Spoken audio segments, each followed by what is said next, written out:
Çıkar yol gülzarlı en canı yolu bir aile.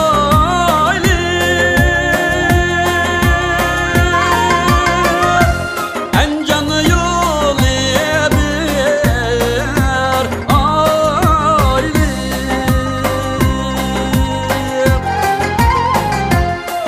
Sağ salamet var mıydı Mihriban yemci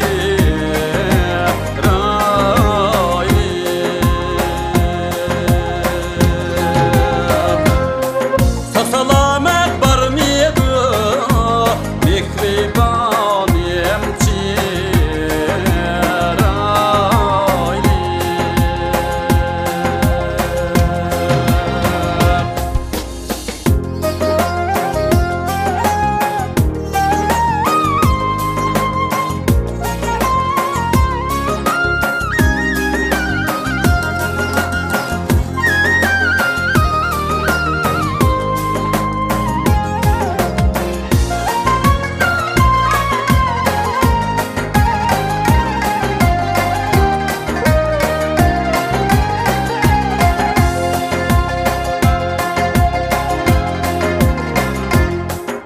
Geçirdim bizni en canı yolida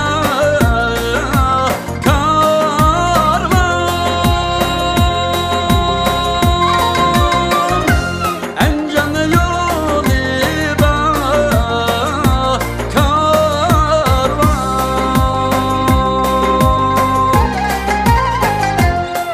Sargaydım bizni yar derdi